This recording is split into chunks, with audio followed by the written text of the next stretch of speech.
Hello, everyone. Welcome to another Guddoers podcast. My name is Tony Moses Agbo. I just want to share this story with you guys. We suffer in abroad. This is not a complaint. I'm not sharing this story because I want sympathy. I simply felt it was important to share some insight about the reality of the life abroad. Many people have always told me, Tony, you have to be a voice. And since I started this Google podcast, I felt this was an opportunity to use that platform to share real experiences. I am now in my late 40s, and at this stage of life, I felt like time is very important. I don't want to keep waiting or wasting time. Sometimes you just feel it in your bones. Sometimes you just feel it in your spirit that the time is now or never. Many of us who came abroad have been here for over 25, 26, or even 30 years or more.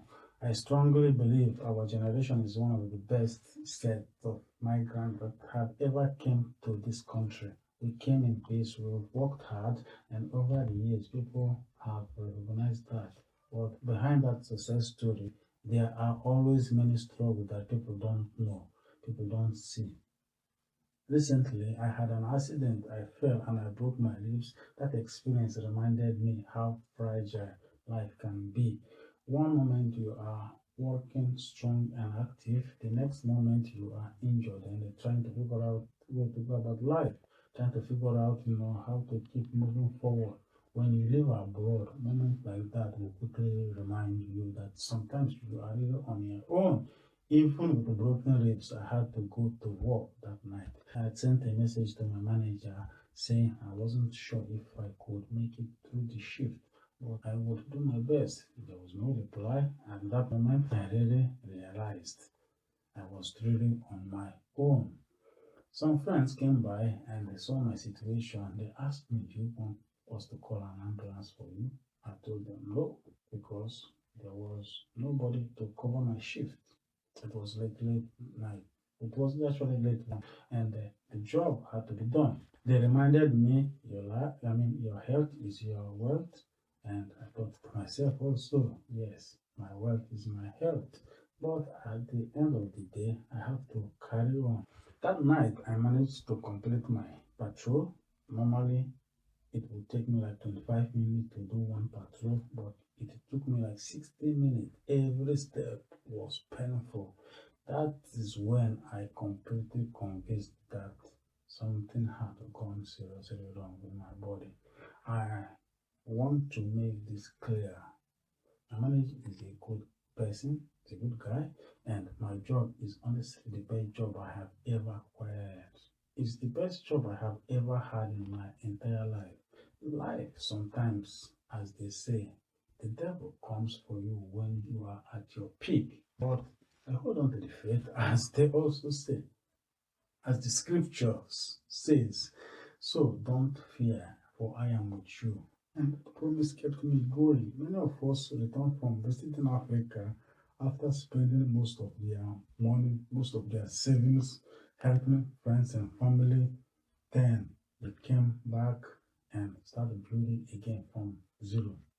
Came back and started building again from scratch. So when something unexpected happens like an injury, it becomes very difficult because what I found interesting during this time was something many migrants can relate to. Even after some people saw my broken ribs on social media, they were still reaching out for help. They were still reaching out from Africa asking for financial help. At the same time, some close friends and relatives, they didn't bother even to reach out to ask how I was doing. But it is all good. That is simply part of my journey. I don't blame anyone.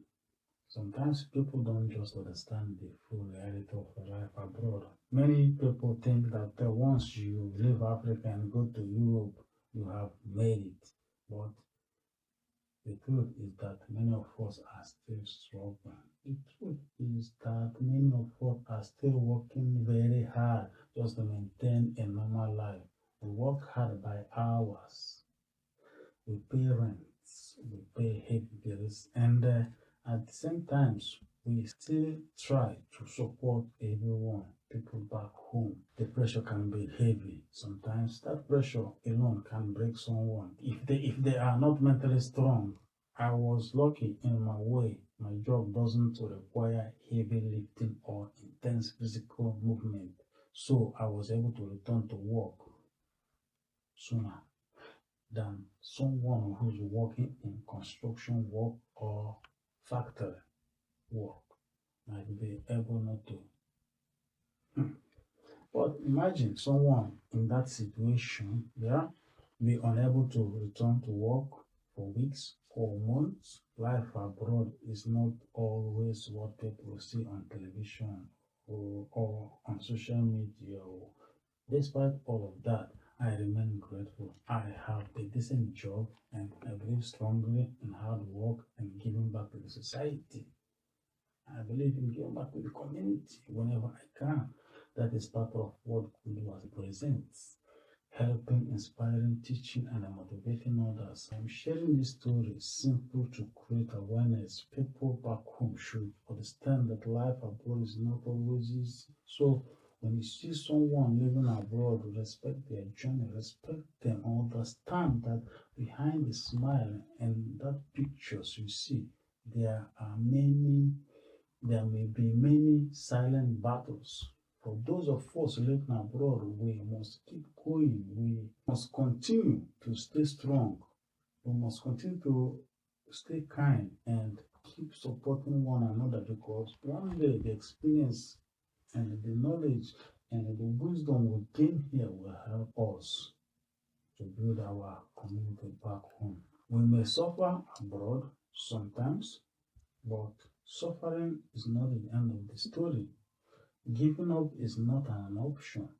Strength, faith, and perseverance will always write the next chapter for us. Behind every migrant smile is a story of a sacrifice, courage, and determination behind it. This is not just a story about pain or struggle. This is simple story of my life. Okay, stay safe out there, guys. Be kind. Keep doing good. And remember, good people always create good change. If you want change to happen, until next time, stay safe, peace, and one love.